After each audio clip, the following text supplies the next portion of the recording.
Tales with Your Pet's Life Coach. I'm Carrie Hyde, your Pet's Life Coach. And I am just really excited to talk about this subject with you guys tonight because if you don't know, I own a boarding facility and daycare and grooming and nutrition center in Tustin, California. And I was a veterinarian technician for 12 years. I have worked in boarding facilities before. I have worked for a few different veterinarians who did boarding. And I also have a numerous amount of people that come and work for me who have also worked in boarding facilities. And so I get a lot of those stories are shared with me about what their experiences were. I have my own experiences, and then I do things to help people understand a little bit about what's going on behind closed doors, because it's really hard when you have your little furry friend and you hand them over and you have no idea what's going on behind closed doors. I want to make sure that you know that I am going to share some stories with you that may not be real pleasant for you to hear. I'm trying to get this glare off of my glasses. I don't know if you guys can see it, but I have a pretty big glare on my glasses. So I'm trying to make sure that people who are listening to this understand a couple of things about me. I am not here to tell you that every boarding facility in the planet except mine is great. I'm here to tell you that there are all sorts of different options when you're choosing to have your dog boarded or to do daycare. And they range anywhere from doing the little apps that are out there where you can get somebody to come to your house. Good evening, Joyce. Hi. Please make sure as you guys are coming in that you can ask me questions too. You can stop me and talk about, but what we're going to be talking about, I am going to be sharing a few stories with you of how animals get injured and do die in boarding and daycare facilities and grooming shops and even in veterinarian hospitals. We're going to talk a little bit about that, not to scare you, but to get you prepared for what questions to ask, what to do, what to look for, and to ultimately decide what you're looking for. So when you look at the range of possibilities out there, and I know many times I have people tell me, I'll just never board my dog ever. Let me tell you that my son, who obviously has heard all of these stories his whole life and has been exposed to this environment for many, many years, as I've owned the Spaw for 21 years now. He lives in Oregon, and my brother passed away in May, and my son was not prepared because he takes his dog everywhere with him. But because of how it happened and how rapidly it happened, he had to jump on a plane and get here the next day. And he didn't have a whole lot of options on what to do with his dog. He has a giant Labrador retriever, and those aren't exactly real easy to just ask your friends to watch them. So even though you think you may not be in the situation where your dog would never need a boarding facility, we're also going to talk about some of the challenges when we're using people coming to our homes or when we're using apps like WAGs, where you can go and you can contact and you can drop off your dog at their house. So I want you to be prepared. Almost 13 and can't board. So when we look at stuff like that, we can kind of question why. And if that's a personal choice and you're in a situation where you don't have to board your dog, then you're great. I am a boarding facility. I make my living taking care of other people's animals. And I will tell you that a 13-year-old dog's best place is in your home with you. People ask me all the time, where do you think is the best boarding facility? And I say the best place is at your house with you. But there are times when you don't know. You might end up in the hospital. You hopefully not, but there's so many different scenarios throughout your pet's life that you can't even prepare for or think would happen. And so you want to be prepared and know what you're looking for and why you're looking for it. So when we look in terms of the different types of boarding, right, we can have somebody come to our home. We can use those apps like WAGs, where you take your pet to somebody else's house. You can use a commercial boarding facility. Those are going to be like PetSmart, Petco, big commercial boarding facilities. You can use a more private one, like mine would be considered a private boarding facility. You can also use a veterinarian hospital. So a lot of veterinarian hospitals will provide boarding for your dogs, and they do that in two different ways. So veterinary hospitals will provide either caged boarding where your animal stays in a cage all day, or some of them now are attaching doggy daycares to their veterinary hospitals, and so they get more of a free run type situation. So those are all of the different options you have. But all of them, believe it or not, all of them, I know it seems crazy. If I have somebody come to my home, how could that possibly be a problem? But all of them come with their pros and their cons. And so we're going to talk a little bit about that. So if you're on here and you've used one of those and you want to talk a little bit more about that type and what I think could be the challenges for that, please let me know. So I want to talk a little bit about how dogs die in boarding facilities and daycare facilities and grooming shops and veterinarian hospitals. Believe it or not, they die even in the hands of your sister. So there are all sorts, and I don't mean your sister specifically, but sometimes we think, oh, I'm just going to have a family member do it and everything's going to be okay. But anything can happen, right, when we're dealing with our animals. And when we leave, no matter how much those animals you think are going to, they will be better in your home. But when somebody else comes into your home, that can bring a level of stress to them because somebody's in their environment. And there also can be a level of stress when you take your pet out of the environment. So don't be fooled into thinking that coming to your house means that your pet won't be stressed. They should be less stressed. But a few years back, I was working with an organization called Joey's Legacy, which is it's a fabulous organization. I just got too overwhelmed and couldn't take on anymore. But I sat on the board briefly, and a lot of the cases that we were getting were coming in from boarding situations. So what Joey's Legacy did was if you had a case, or if your animal was injured at a veterinarian hospital or boarding facility or daycare facility, they would set you up with the right attorneys to get you to be able to fight for your pet's rights, because pets right now, believe it or not, pets are considered property. They are not considered anything other than that. And so if something happens in a boarding facility, grooming, daycare, veterinarian, all of it, you really don't have much recourse right now. If you paid for your pet $50 and your pet passes away in the care of somebody, then you're get $50 back. Or if there was any medical care, you can recoup that, but you can't recoup pain and suffering or anything because it's considered a pet. Now, there are some people fighting that. I was one of them. I got involved with Joey's Legacy, and I hope that they continue on, and a lot of things are going to happen there.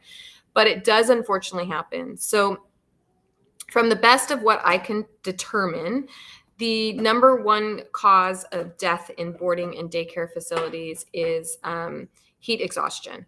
So pets that are put in areas where they get overheated, and they can get overheated for a couple of different reasons. They can get overheated because there's no air conditioning in the entire facility. We see this a lot in places like Florida, Arizona. There was a case in Arizona not too long ago that was just awful, awful, awful. And I think it was something like 30 dogs ended up dying. And it became determined that it was because of heat exhaustion. They just got overheated.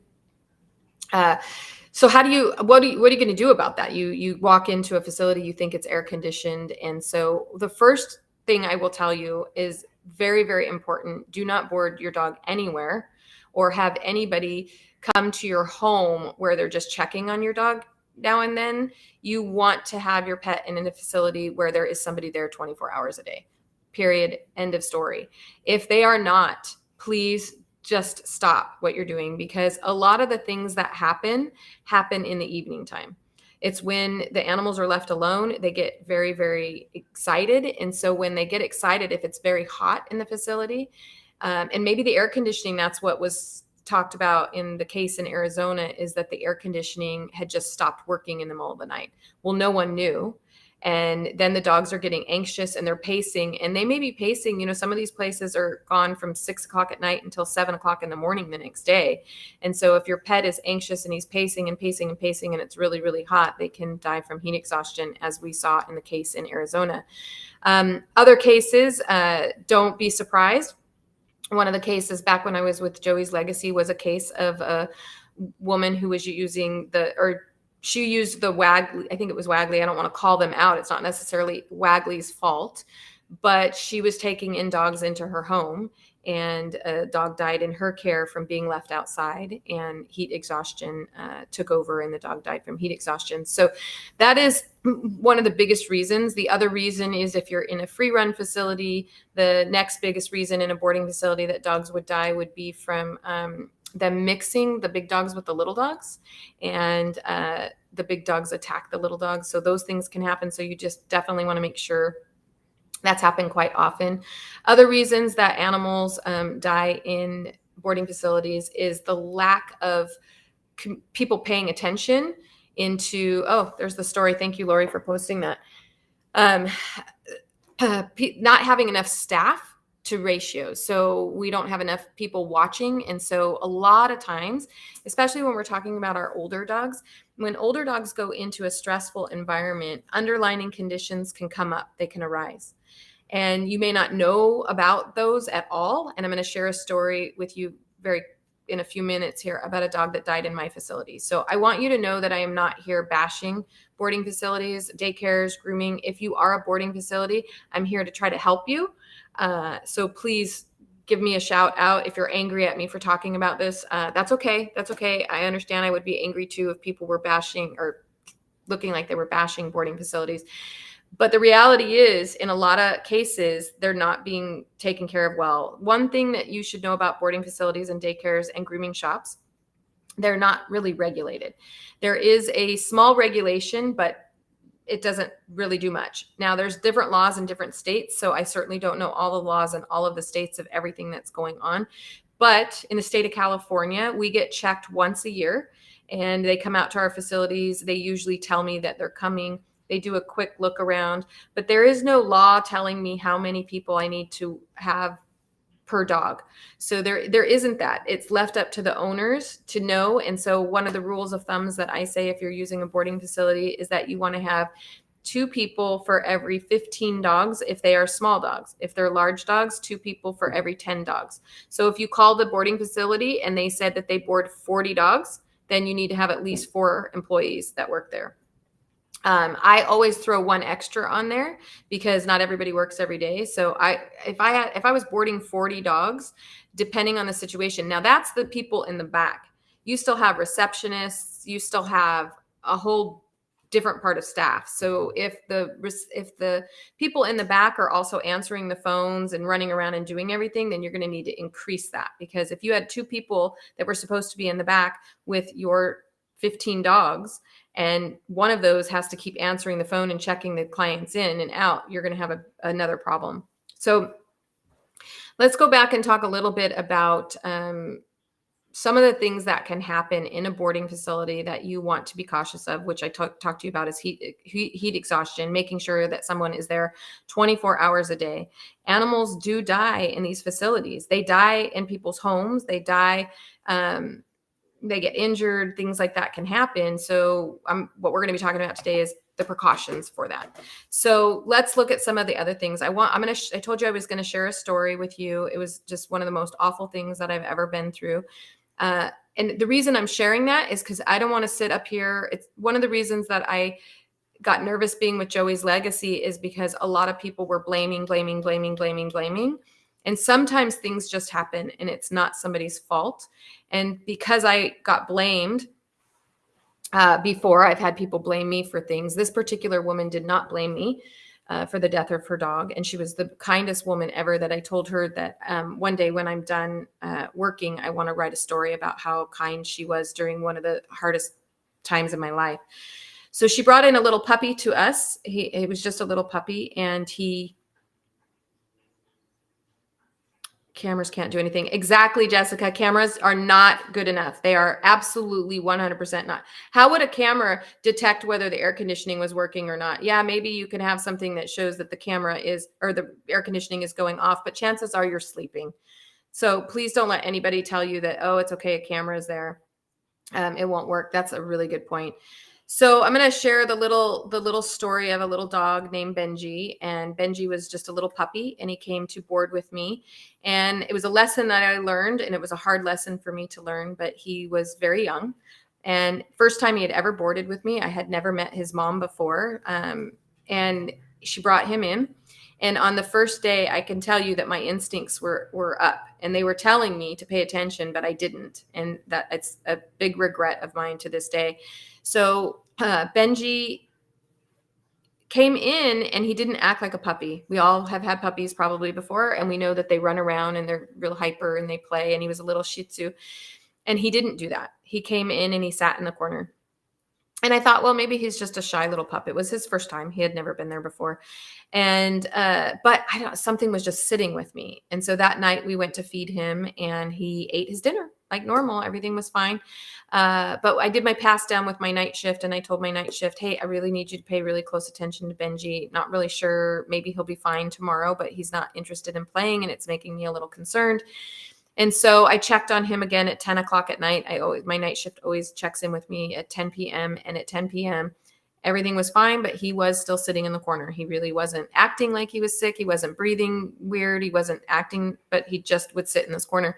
So the next morning, the next shift would come in the next morning at 7 a.m. They do a pass down. They did the pass down, and he didn't eat his breakfast. I got a phone call at about 7:45, and they were doing CPR on little Benji. So we rushed Benji to the hospital, and he passed away before we were able to get him in. And we did an x-ray of his heart, and it was enlarged. He had a very enlarged heart, and it just it went undetected. He had actually been on upper respiratory. It's kind of a long story, and I don't want to get off on it too much, but my point to that is that underlying cases sometimes arise when an animal is stressed. So what I wanted to tell you is to please go and have some blood work done on your animals if they're going to be boarding for a long period of time. That wouldn't have necessarily helped Benji. What would have helped Benji would have been the vet doing his job. And I'm sorry, I'm going to call that vet out because this dog was on had antibiotics 3 times in his little tiny life. And nobody thought, hey, it's weird that this puppy keeps getting upper respiratory infections. So when we're talking about deaths in boarding facilities, sometimes it is not the boarding facility's fault, but it can happen. Problems can arise when an animal is stressed. So we want to be careful of that. So how do we help with that? One of the things that I do in my facility, and I hope others will do, and it's something you need to be aware of if you are taking your dogs to a boarding facility. If you're taking your dogs to a boarding facility and you are a very holistic person, and hopefully you are, and you've been following me long enough that you know flea and tick medication can be very, very toxic. But did you know that some boarding facilities require some form of flea and tick medication to be given to your pet or placed on top of your pet? Now, I know it should be real simple for you to say, well, I'm not going to give it to my pet. I'll tell them I gave them the oral. How are they going to know, right? You could do that. You could totally get away with it. There's no way you just tell them that you gave them the flea and tick medication. But what I want to talk about is the topical flea and tick medication that they put on animals. So if you're boarding your dog in a facility that's putting topical flea and tick medication on animals, your dog could be playing with that dog. They can get it in their eyes. They can lick it. They can get it all over them, and it's very toxic. So you want to be questioning your boarding facilities and asking them, what is your procedure with animals coming in with possibly toxic stuff on them? That's something a lot of people don't think to ask. The other thing you want to make sure is what is their policy on vaccinations, right? For yourself, if you're holistic, then you're going to be looking for a boarding facilities that in my opinion, is not going to be requiring stuff like Bordetella, parainfluenza, the flu vaccine. These types of vaccines are considered non-core vaccines by the American Veterinary Board. So they're not a requirement by law. So some people think they are because the boarding facility says, I have to require these. But in most states, I would say all states don't require Bordetella. It's not required by the AVMA, so I don't see why states will require. Most states require rabies. They all will require a rabies vaccine. And the state of California only requires that. There's certain counties now that are starting to require lepto, but for now, I think it's just rabies. So be sure that you know the difference between the law and the boarding facility's policy. Okay. But what's super important for you, even if you decide, okay, great, I don't have to do this. This is great. This is great. This is great.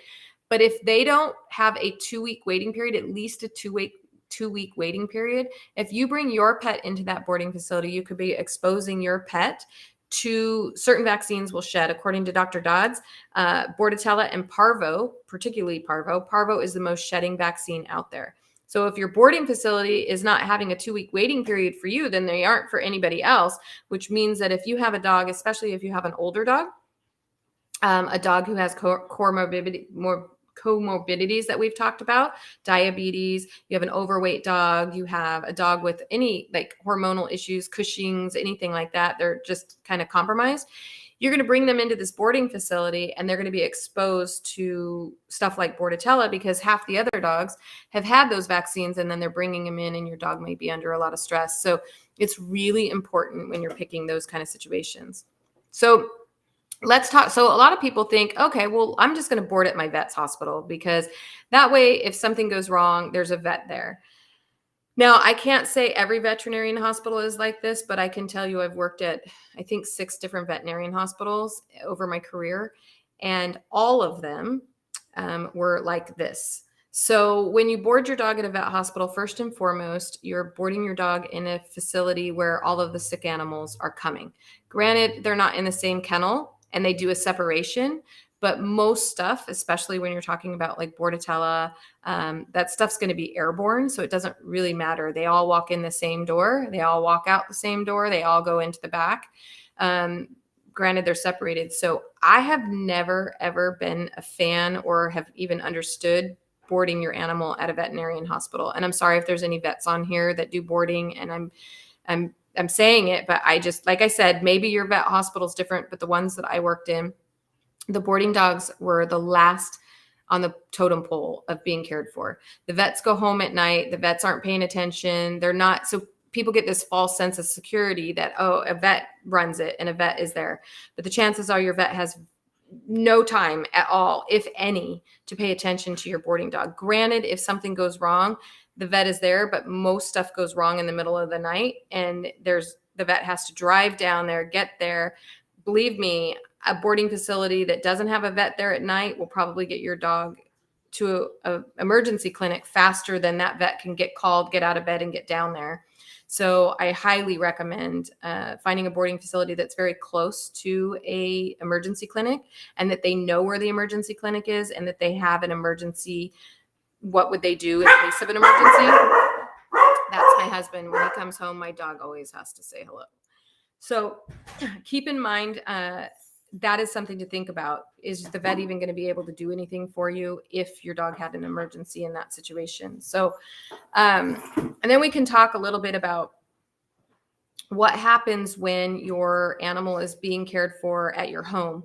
Is the person that's going to be taking care of your pet at home capable and knowing what to do in case of an emergency?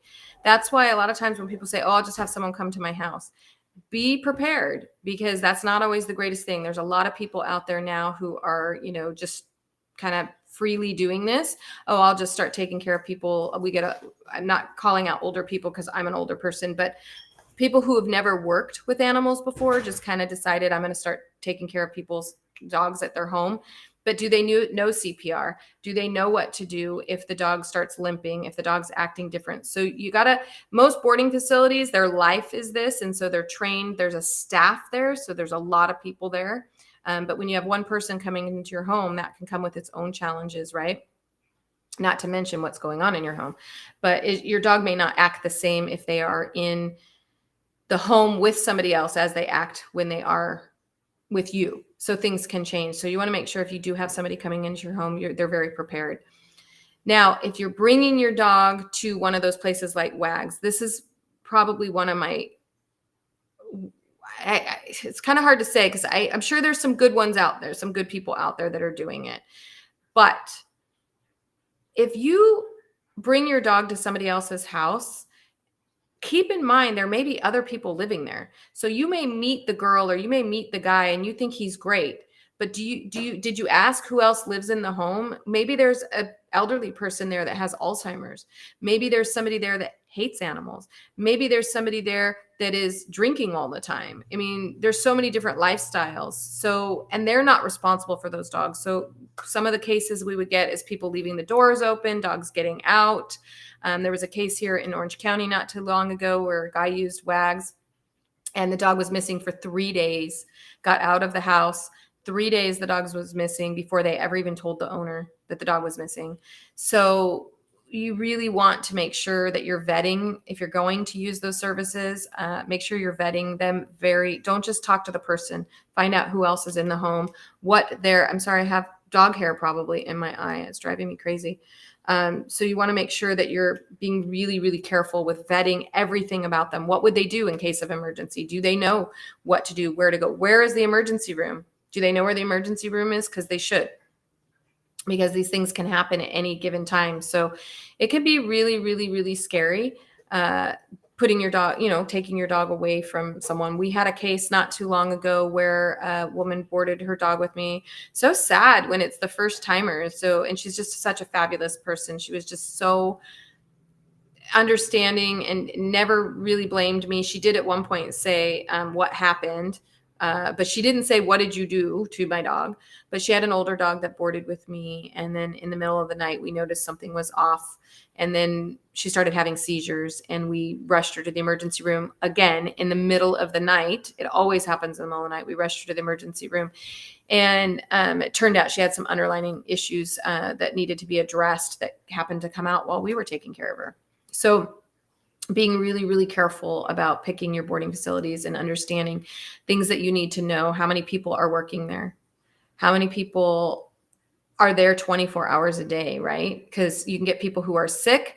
They're out. Do we have somebody that can check over that, be there in case someone calls in sick? At the spa, we have 27 people and we board 30 dogs a night. If that helps give you kind of an idea of what I think is the right numbers. I consider myself a high ratio, so I don't think it needs to be that. We also do grooming and daycare and nutrition, so we have a lot of other things going on with our animals that we're taking care of. But boarding and daycare is, I really truly believe, as much as I hate to say it, I think that boarding facilities are one of the biggest reasons why our animals are getting sicker, because they're forcing us to get unnecessary vaccines on our dogs. They're forcing us to give flea and tick medication that we shouldn't have to give just to board our animals in a facility. The facility should be responsible for making sure that there's no fleas on the dogs when they come there. Doesn't mean that they have to have flea and tick stuff. We check all of our dogs that come into our board. I don't recommend that stuff. I don't require it, and I don't recommend it. And I also have a policy where if you bring your dog for boarding with me and you're using it, because I can't make people not use it, but if you're using flea and tick stuff, and this goes for you guys too, if you're going out of town and somebody else is going to be caring for your pet, whether they're caring for them in your home, at their home, or in another facility like a vet, hospital, boarding facility, don't give your animal the flea and tick stuff right before you go out of town. Because if they're going to be stressed, that's when they're going to have a reaction to it. So they may have never, ever had a reaction ever before. But now you went out of town and you gave them the Comfortis, which I don't recommend at all. But if you are giving it, don't give it to them right before you go out of town. I have a 3-day on that if people are going to give it to their dogs. And I have a 2-week if they're going to give the topical. And if I still see any resemblance of the topical when they bring their dog into me, I have them bathed before they go to the back, because the other dogs can play with them and kind of get them all messy and stuff. So it can be really, really challenging to make sure that your animals are safe in a boarding facility and making sure that the boarding facility is separating them. But cameras are not, a lot of times people will come to me because I have cameras that run, but they're not live. So I have one camera that runs live from 4 to 7 every day, but I don't have cameras of every single crack and corner that can cover up every single place. I don't think anybody does. I told you I had the animal control come in and check our facility one time, and we were talking about the cameras, because I think the solution to the neglect that goes on in boarding facilities and daycare, one of the ways that they can help that is to be able to come in and say, I want to see your cameras from January 10th or something.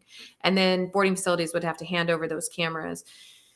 Because when somebody comes in to check my facility, they just walk in there, they look around and go, okay, everything's good. Well, if I was the type of person who was abusing animals or neglecting animals or not keeping the place clean, I certainly wouldn't do it in front of them. So the cameras would be a really good idea. Checks and balances both on both ends, right? So, oh yeah, thank you, Lori. Yeah, we did do a podcast really early on, back when I was doing the podcast. We did a podcast on questions to ask your boarding facility. So I would recommend that you read that. It helps. And then that was an article that we wrote not too long ago. But the podcast will help too, because we did an interview with a couple people that have worked in boarding facilities, and so that would be a really good podcast for you guys to listen to as well. But it's we did this on Halloween. It just was a coincidence, but it is a scary thing. It is a really, really scary thing to hand your pets over and assume that they're just going to do everything that you're supposed to. I will say this. I think that animals are, when you take your animal to a boarding facility, they are far more likely, in the bad boarding facilities, to be laying in urine and not being taken care of and not fed properly, those things, than they are to be abused. So people are always thinking, oh my gosh, all these boarding facilities are hitting dogs. And of course, anytime that happens and we find it on a video, it gets blasted all over social media, which is great. But at the same time, that's less likely to happen. What's more likely to happen is your animal is neglected. And so they are sitting in their own urine or their own poop. And I've seen that happen numerous times, where animals will come to me for grooming. I don't board large dogs. But we groom large dogs. So I get large dogs coming out of boarding facilities all the time. And we have this white dog. She finally found another boarding facility. I begged her to find another boarding facility, because she would bring me this dog right after a boarding stint. And he's a white standard poodle. And when he would come in, his legs would be all yellow, just yellow. And I would say to her, there's only one way that happens. It's urine. And so he's either laying in urine at your house or at the boarding facility. And she's like, oh my God, not at my house ever. He sleeps in my bed. And so some of these boarding facilities that have the cement blocks, the runs, they're called runs. So if you're boarding your animal in this, keep this in mind. Those runs, they're cement, and like your dog can go, usually like your dog can go indoor and outdoor, and then they have a run. Well, how those runs are usually cleaned down is they spray them down. Sometimes they'll put a little bleach. I had a girl come apply for a job for me one time, and she was working at this boarding facility that I knew very well. It was one I would absolutely tell my clients to stay away from if they had large dogs, not to go there. But she came in for a job interview and didn't realize that I knew about that boarding facility. And so while we were sitting there, I looked at her resume and I realized she worked at this particular boarding facility. And I said, how come you're quitting? And she says, I can't stand the way they treat the animals. And I said, well, what do you mean? And she says, they want me to pour bleach at the front of the run. And then with the dogs still in the run, because we have nowhere to put them, we just hose it down while the animal's still in the run. I said, you got to be kidding me. And she said, no. So I'm not a big fan of those runs, because I know that a lot of times I worked at a facility like that. Now, we were able to take the dogs outside while their runs were being cleaned. But I think a lot of boarding facilities can't do that. They don't have a place for them. So you want to be really careful. If your dog is coming home with urine all over him, he's being neglected. I promise you, it's just from laying there and nobody paying attention, and they end up peeing on themselves and those kind of things happening. So it's just really, really awful that there aren't any regulations that can, because that's not considered bad. Like, I could call on those boarding facilities and say, hey, my dog's getting urine all over him, and nobody's going to do anything about it. No one's going to care, because that's not considered, so long as they have food and water, which sometimes that's the case too. But also keep in mind that sometimes animals don't. I always tell my clients, if you're boarding your dogs with me and you haven't established a relationship with us, and meaning your dog hasn't established a relationship with us, or maybe you board very few and far between. I have some people who only board once a year. And so that's a long time for a dog to go without knowing us. And so a lot of times on night one, they won't eat. So I always tell people, make sure you feed them a really good breakfast, because they probably won't eat their dinner at night. So if you ever get your dog's food home, even at your home, if you're having somebody come into your home and watching your dog, sometimes they won't even eat in their own home because their mom isn't there and they're nervous. And, they're used to mom getting home every day at 6:00, and it's 6:00 and where's my mom? They will start to worry about you because you are part of their pack and you are not coming home, and their pack is important to them. So keeping your dog at home isn't always a guarantee that your pet won't be stressed. Hopefully you find the right people, making sure that they have emergency numbers, contacts, they know where the emergency room is. Trust me, you do not want to leave your sister watching your dog without telling her where the emergency room is, because if it's going to happen, it's going to happen when you're out of town a lot of times. So you have to be really, really careful with it. So we talked about the vaccines, making sure we want to have a 2-week waiting period. So you shouldn't be vaccinating your dogs and putting them into a facility right away, because it takes at least a couple of weeks. Even if let's say that you are very concerned about your dog getting a flu from a boarding facility, and you have to board your dog. You have no other options. You're going to take him to a boarding facility. So you go out and you get the flu vaccine and you board your dog the next day. Guess what? Didn't do any good. It takes time for those to build in the body in order to protect your dog. So to protect your own dog, you want to give it 2 weeks, and to protect other dogs, you want to give it 2 weeks. But if your boarding facility isn't putting that in as a policy, then they're not protecting your dog or the other dogs. And so you want to look further into getting to another boarding facility. So what do you do if you want to board your dog at a facility and the boarding facility doesn't or is requiring all these vaccines, and you really, really, really don't want to do a Bordetella?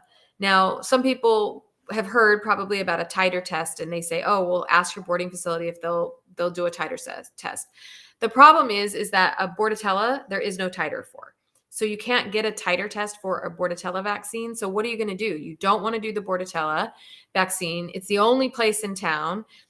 You could just give your dog the Bordetella, but I wouldn't recommend it. Instead, what I would do is go to your boarding facility, get a hold of the owner, and ask her if you can sign a waiver that says, if my dog gets Bordetella. What you want to do is go armed. So what I would do is call the county and find out, get a hold of the regulations and rules of where, when you board, like I have all the regulations and stuff for me to have a boarding facility. So I have all the guidelines, and you can get them. You just call, like here it's Orange County Animal Control. So you call whatever county you're in, call the animal control and tell them you want to see a copy of the laws for boarding facilities. And once you get that, you'll know what is required by law, not by policy. So policies can be broken. Laws are much harder to change. But if you had that policy in front of you and you went to a boarding facility and said, look, I understand, I do, that you're really worried about people suing you, because that is why they do it. It's not to protect your dogs, because kennel cough does not, Bordetella does not stop kennel cough in boarding facilities. So just go with them and tell them, I understand you're worried about people getting sued. I got the laws, and it doesn't say by law that you have to require this. So I'm hoping maybe I can sign a waiver that says, if my dog gets kennel cough, I won't sue you. I won't charge you for the medical care. I won't do anything. I promise.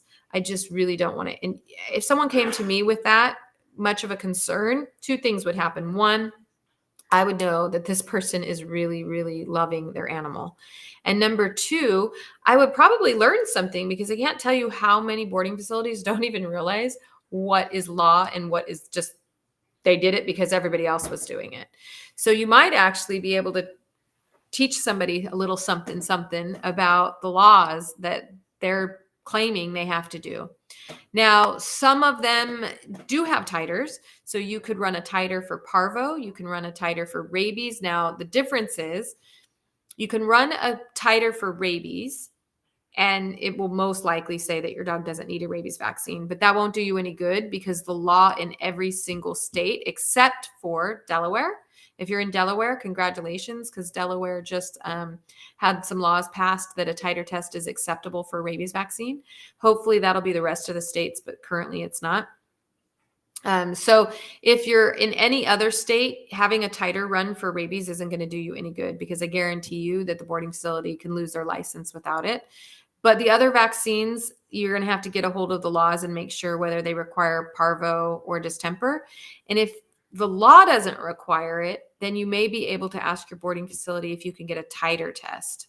They might not even know what a titer test is, but if they do, ask them, if I got a titer test that proved that my dog had enough antibodies. And again, you might actually teach that boarding facility something, and they might change their policy.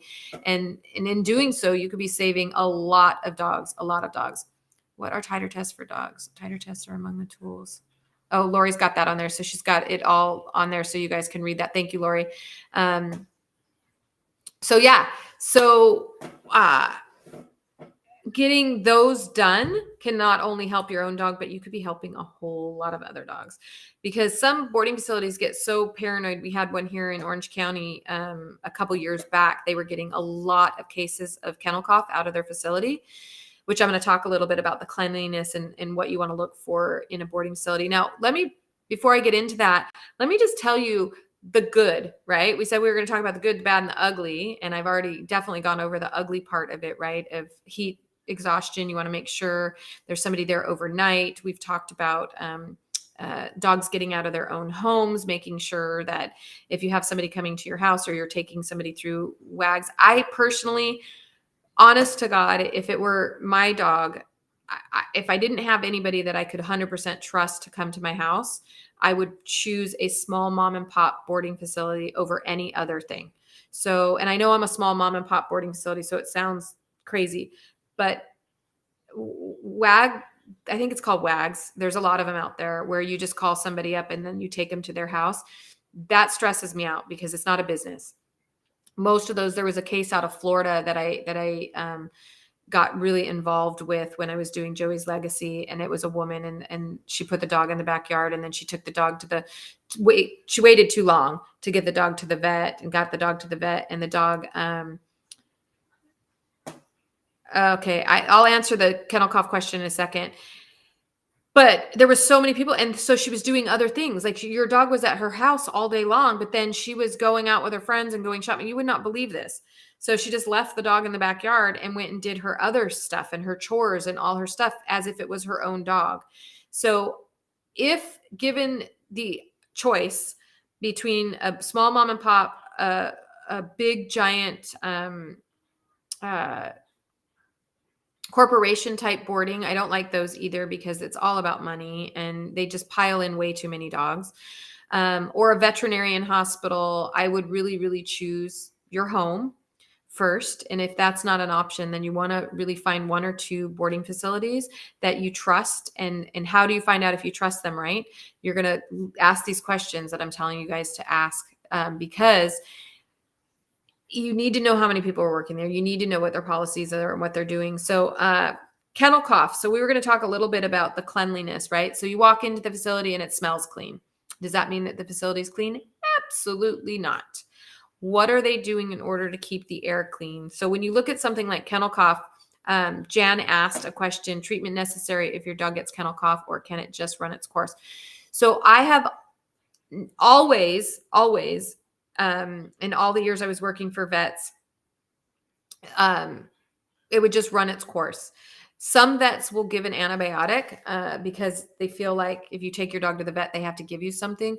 The problem with kennel cough is that it has a lot of strains, and some of those strains are viral and some of them are bacterial. So if it's a bacterial strain, then you could give an antibiotic for it. But unless your dog has an underlying condition like collapsing trachea, heart problem, lung issues, those kind of things. And even then, I would pay just a closer attention to that dog, making sure that nothing's getting worse and that you see it usually by about days, so it's an incubation period of about 3 days, 3 to 5 days.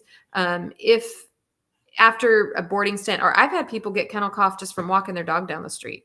We had a case not too long ago. She hadn't even been anywhere except she walks her dog. And then she had to call and cancel her grooming appointment because her dog got kennel cough. And I said, "Oh, did you board him somewhere, or what happened?" And she says, "I don't know. I don't know. I didn't take him anywhere. We just go for walks," and he got it. So kennel cough is highly contagious. It's airborne. It's everywhere. So she could have walked past a dog that the dog sniffed for a little bit and the dog could get it. Maybe that dog was just vaccinated for it and was shedding it very much. So Dr. Dodds did a study back, many years ago on a group of puppies, and she was testing them for parvo. And so they inoculated one puppy in this group, and then they all played together, and then they ran titers on them a little bit later. And that titer test came back positive for all of the puppies, and only one of them actually got the vaccine. So we know that they can shed, and that's why it's super important. But So what I do if your dog has kennel cough. So what is kennel cough? Kennel cough is upper respiratory infection. I actually had a client one time. It was really sad. She got really upset. This was years ago. I haven't had a kennel cough case come out of my facility in probably 6 or 7 years, but this was one of the last kennel cough stints I had, and I'll tell you why and what I've done to prevent it. And one of them was I put this 2-week waiting period. But anyway, her dog ended up with kennel cough, and she called us and told us that her dog had an upper respiratory infection. And I said, yeah, it's probably kennel cough. It's super common. And no, it's not kennel cough. It's an upper respiratory infection. And I said, well, I know that sounds a lot scarier than just calling it kennel cough, and that's probably why your vet called it. That's some vets, because they give you the injection for kennel cough, they don't necessarily want to then go, oh, the injection didn't work, so then they go and switch it to being calling it an upper respiratory infection. So it's kind of like saying you have COVID. No, I don't. I have Omicron, right? No, I don't. I have Omicron. Omicron sounds scarier than you have COVID nowadays, because COVID is starting to lessen. And so we have people now who will do that, and we have vets that will do that. So they give you the vaccine for kennel cough, and then you come in and they don't want to go, oh, your dog has kennel cough, because the next thing you're going to say is, oh, well, you gave him the vaccine. Well, they don't want to defend the vaccine. So they just say, oh, no, he has an upper respiratory infection. It's the same thing. Depending on what the bacteria is, some upper respiratory infections may not be kennel cough, but given the fact that this dog had just come off of a boarding stint, we could have safely determined that he probably had kennel cough. So what do you do if your dog gets kennel cough? What does kennel cough sound like? Kennel cough sounds like something is stuck in your dog's throat. So they're coughing, hacking, like something stuck in their throat. It sounds awful, awful. It is a scary sounding thing. I have found that a good amount of honey in some water will actually help soothe that. You can also get some cough syrup. Some vets, you can get some cough syrup from them. I actually don't recommend doing any kind of an antibiotic for it unless you have an animal who has lung problems or heart problems, collapsing trachea. It might be necessary to make sure that we don't end up it turning into an infection or pneumonia. But that is, I've literally in 37 years have never, ever seen a dog, 12 years of those were at a vet, die from kennel cough, have to be hospitalized from kennel cough, ever. So if it does happen, it's extremely rare, because I would have seen it. I think you're better off making sure, if you're boarding your dog, make sure your pet is eating healthy. Make sure you're not putting any toxic stuff on them prior to boarding. No flea and tick medication, no heartworm medication, no flea and tick collars. That's the other thing. You want to make sure that if your pet is boarding somewhere around other dogs, that other dogs aren't wearing flea and tick collars, because your dog, they like to chew on the necks of other dogs. So if the facility that you're taking your dog doesn't have these policies, your dog's going to be exposed to it. So you want to ask these questions. Do you allow dogs to wear flea collars? We don't allow any collars on dogs for us, because there was a case not too long ago where 2 dogs were playing, and one dog got his teeth around the collar. And this was actually at someone's home. This is why I'm telling you, being at home while someone's watching your dog is not always absolutely the safest thing. But this particular dog was chewing on the other dog's collar, and it got stuck in his teeth. The collar did. You might have even seen this on social media. It was awful. I had to do some research because I wasn't sure if it was a true story, but it turned out it was, and it was just awful, awful. He ended up choking the other dog because he kept pulling and pulling, trying to get himself free. And I'm pretty sure both dogs ended up dying. So things can happen. We have to take the precautions and be smart and ask the right questions, protect our animals. If you're taking your animal in for boarding or you're going out of town, it's a good idea to have them checked by a vet, but that's still not a guarantee. If a vet goes in and listens to the heart and does a general checkup, everything may seem fine. You really want to get those yearly blood tests. That's going to be our best indication if something's changing or going on. But in general, it can be scary, but it shouldn't be, because boarding can be such a beautiful thing. I cannot tell you how many relationships I have watched grow in my facility with animals becoming best friends and just loving each other and cuddling up, and they know they're friends. It's like school. It's so, I know we talked a lot about the scary part of it, but there's another side of boarding and daycare that I am so blessed to be a part of, because back when I was a vet tech, we didn't see that. I didn't get to see that side of it. And that's my favorite side of it. I got to see all the sick dogs coming in and IVs, and we would stick them in cages, and we didn't get to do anything. We didn't get to know their personality. We didn't get to know them. So the other side of boarding and daycare is amazing to watch these animals run in the door because they want to come and play and they want to get the exercise, right? So exercise is vital, vital, vital, vital to your animal's health. And we can't even come close to providing that to them. One of the best mind stimulating things that animals get is playing with each other. And so if you have a dog who's all by himself and he's a pack animal, unless you're planning on getting down on the ground and chewing on his ears, he's missing a big part of that by not being able to be around other animals. So I do really encourage people to don't take that away from your animal, because it is a blessing for that. But prepare yourself.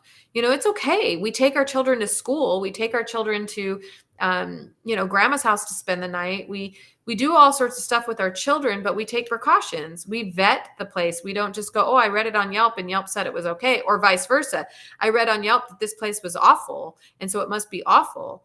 Trust me, I have a client right now who wrote on my Yelp account that I killed her dog, and I speak openly about it because it's just absolutely sad. I don't want to say it's that she's crazy. I feel horrible for her because her dog was in the best situation he could be in my care. And now her other dog, I don't know what is happening, because her dog had severe problems, and truthfully thought that her dog's name was Lucy, and Lucy probably should have been put to sleep maybe a year prior to us grooming her. She came in for grooming and she had a collapsing trachea and she had Cushing's disease and she had numerous medical problems.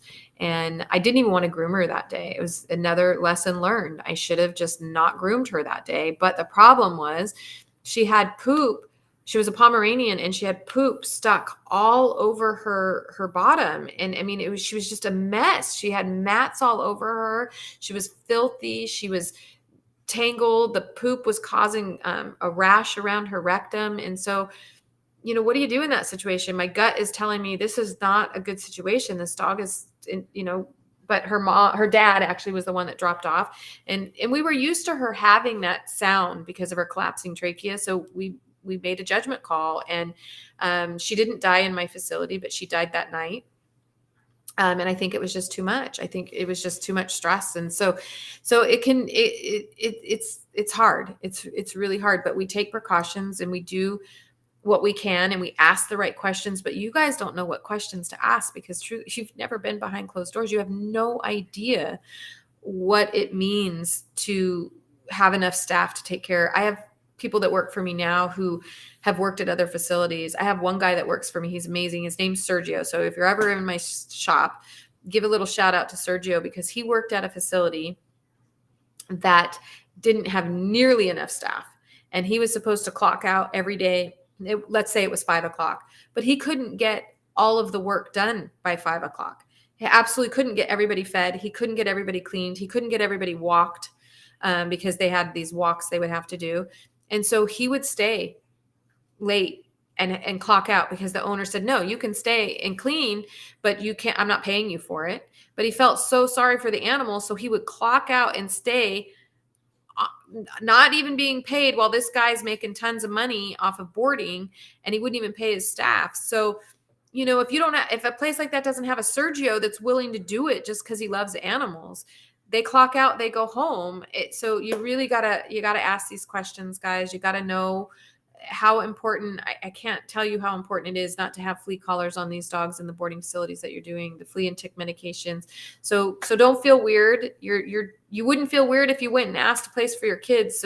So ask the questions, do your vetting, but don't deny your dog boarding and daycare for fear. And I hope that I'm giving you a good balance here, because I really do think there are some amazing boarding and daycare facilities out there.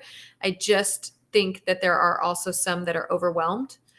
when I closed Hyde Park. So I used to have another boarding facility down in Newport Beach, and it was beautiful. And that's where we did all our large dogs. And I did a lot of dog training down there, and I do miss it.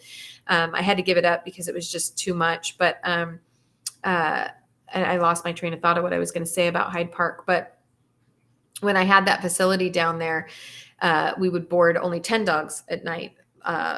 And that was it. That was all we boarded was 10 dogs. And we had the 24-hour staff there. And I'm sorry, I completely lost my train of thought because I'm getting older, but my throat is starting to focusing on my throat. But boarding dogs, getting your dogs socialized is so important. So don't let me scare you into thinking you can never board your dogs. And if you're really worried to do the whole 24-hour care, then maybe just do daycare every once in a while. Even your senior dogs, oh my gosh, even your senior dogs should go to a daycare every once in a while. If you can't go to a daycare, then take your senior dogs to a dog park.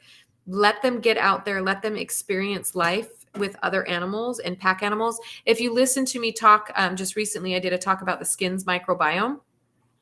And one of the things we talked about is how animals in their pack actually transfer good bacteria. They can also transfer bad bacteria.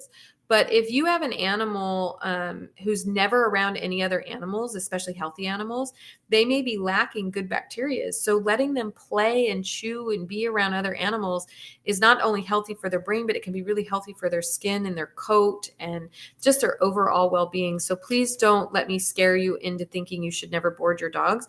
Just take the proper steps, because animals do and can die in boarding facilities. They die in daycare facilities. They die in grooming shops. Unfortunately, all the time. And I don't want to say more than they should, because definitely no one should ever lose their animal in these facilities, but they also can, going to someone's house is not necessarily the best idea for you. So I hope this was really helpful for you guys. I'm always here if you want to get a hold of me. We are not going to be doing Vets I Recommend on Wednesday night because I'm actually I need to go up to Eugene to visit my son. So I'm going to be gone. And going forward, we're going to stop calling it Vets I Recommend, and we're just going to be calling it Your Pet's Life Coach, because I've started bringing on so many different, I call them healers. And a lot of times they contact me. I know the two crazy cat ladies are going to be signed up here pretty soon. And they're like, we're not vets, right? And I'm like, yeah, I know, but you're just helping animals so much. So I want to bring you on the show. So we're just going to start calling it Your Pet's Life Coach. We're still going to be doing it on Wednesday nights at 4:00, just not this Wednesday. So this was kind of this week's little talk with you guys. I hope without a doubt it has given you guys something to think about.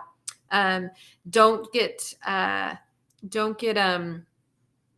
complacent in thinking that if you take your dogs to a small mom and pop place that it's okay. You still got to ask those questions, and you still got to make sure that there's enough people and all of the flea and tick stuff and all of the vaccines, making sure that your pets, making sure that they have air conditioning, making sure that somebody is there 24 hours a day. And be careful. If you walk into a facility, I know a facility around here, not so much anymore, but there's a facility, I haven't been to it in a long time, but they had air conditioning in the front, guys, but they didn't have air conditioning in the back. And I know that for a fact because I had people who worked there, and they told me that the back was so hot in the summertime for these poor animals that they would be panting. And the place actually instructed their employees, when people would look on the screen and the employees would ask, how come everybody's panting? And they were instructed to say, oh, they were just playing, so they got hot. So when you're asking if the place is air conditioned, be very specific. Is it air conditioned where my dog will be playing? Is it air conditioned where my dog will be sleeping? Because the reality is it's getting hotter and hotter and hotter. At least here in California, it's getting hotter and hotter. In fact, it's getting hotter here that I had to put in another little air conditioning because our big air conditioning unit just couldn't even keep up with the heat. So now we put in another air conditioning unit so that we can keep it nice and cool. Oh, and before I let you guys go, I wanted to talk about cleanliness. Okay, another really, really important thing, HEPA filters. So you want to make sure that the place that you're boarding your dog has HEPA filters throughout the entire facility. It really, since I started doing HEPA filters, the 2-week waiting period for any dog coming in that's been vaccinated, the 2-week waiting period, the HEPA filters. And then I also have somebody come in that disinfects the entire place at 4 o'clock in the morning. So every morning at 4 o'clock, we move all of the dogs into one room. We disinfect everything. We move everybody back in that room. We disinfect everything, the floors, everything. We have HEPA filters that run 24/7. I have, I think, 12 HEPA filters throughout my entire facility. So one HEPA filter in their front lobby is not going to do any good. Ours, we're on overkill because they cover about 1,500 square feet. And I think I have 3,000 square feet right now, and I have HEPA filters everywhere. So you want to make sure, how are they cleaning the place? What are they doing in order to clean the place? Are they just using a mop to clean the floor? Because that's gross. That's disgusting. If your animal's coming home from daycare smelling like pee, it's because they're only mopping the floor, and that's gross. We do mop the floor during the day, but we use 2 mop buckets. And so if we pick up pee and poop, we put it in one mop bucket, we wring it out, and then we put it into a second mop bucket that is totally nice and clean, sterile, and then we mop the floor. But during the day or in the morning, when I have somebody come in at 4 o'clock in the morning, we actually take all the dogs out, we drench that floor, and then we shop back it up, and we do that every day. So know the cleaning processes that they're doing. Know that it's air conditioned, right? You want to keep it, we keep it nice and cool in my place, cooler than I probably do at my home, because that's going to help cut down on some of the bacteria and the stuff in the air. So ask them, how do you guys clean the place? How, not do you, how do you clean it? What are you using to clean it? Are the dogs safe? Because think about it. If they're using bleach on the floors, which is fine. Bleach does a great job. And I know it's not natural, but it does a really good job of killing kennel cough and bordetella. We use bleach, but we use bleach when we're doing that disinfectant thing. So we'll put bleach all over the floor. We shop back it up, and then we go over it with just plain water. Why? Because your dogs are going to be walking on that floor and then licking their paws. So ask them how they're cleaning it, what they're doing to protect your dog from those cleaners that they're most likely using. I've tried all of the natural stuff, and honestly, I hate to say it, it's not enough for the amount of animals that we're taking care of.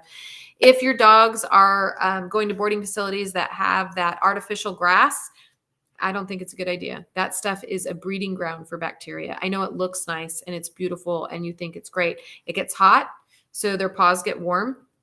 They're laying on it and it's too hot. It's a breeding ground for bacteria. And the reason I know that is because the other place I had down in Hyde Park, it was on 1/3 of an acre. And before I moved in there, they had put the artificial grass, which I thought was amazing. I was like, oh, it was so great. It had a pool. It was awesome. The reality is I clean that thing twice a day, every day, with a giant power washer. We would get the power washer and we would just clean. And it always smelled. And I was only there for about 1.5 years, but we started seeing that dogs were getting little eye infections and they were getting paw stuff that they never had before. And so to test my theory, we asked those clients to take their dogs back to the spa that doesn't have the artificial grass. And we wanted to see if that's what it was. And sure enough, that is what it is. So artificial grass, no. Don't board your dog in a place that has the artificial grass. It's a huge breeding ground for bacteria and grossness. And I doubt that most places are doing what we did twice a day. Making sure they have HEPA filters, making sure that they're cleaning properly, making sure there's no flea and tick medication on other dogs that your dog could come in contact with, making sure that they have a vaccine protocol. I'm trying to go over everything that we did tonight so that I can help protect your dogs. But most importantly, get your dogs out there, get them around other dogs, let them play, let them be dogs. It's just like telling a kid they can't go to the playground because they might fall out of off of a tree or out of a, swing or something. We don't want to do that. I don't want to put the fear into you that your animals aren't safe. It's just make sure they're safe. That's your job. And my job is to help you guys know what's going on behind closed doors. So I hope this was helpful for you. Please share it everywhere, because I think a lot of people don't realize. They would never think to ask, are other dogs coming in here with flea and tick stuff drenched all over their body? And then your dog rubs up all against him and then he ends up with an eye infection. So please share this. It's free information. And I hope it's really good information. And I'm going to be here more and more next week. I might do 2. We'll do, and I'm not sure, or no, next, I don't know, but pretty soon I'm going to do one on grooming and how to protect your dogs from getting injured in grooming shops, because that's another one that is a really hard thing because groomers get beat up a lot. I get very mad when people say I would never bring my dog to a groomer. It's awful. There's some really good, great groomers out there. But again, look at my cat's little tail. She looks like she put it into a little paint can. This is CJ. She's my little girl. But I think pretty soon I'm going to be doing one about protecting your animals from getting injured in grooming shops. The number one reason that dogs die in grooming shops is being left on grooming tables, and again for heat stroke. So we'll be talking about that pretty soon. All right, guys. So you guys have a wonderful, happy Halloween. I'm just so blessed to be your Pets Life coach, and I will be here every week just talking to you guys. And so I will see you next week. And you can always follow us. Make sure you get us on all our social media. We just started a TikTok account, so I'm super excited about that. I just did a TikTok about dremeling your dog's nails. So please follow us on TikTok. If we can get 1,000 people on TikTok, then we can go live. So super excited about that. So make sure you follow us on that, and I will see you guys next week. Okay. Thank you guys. Take care, everybody. Bye. Thank you, Lori.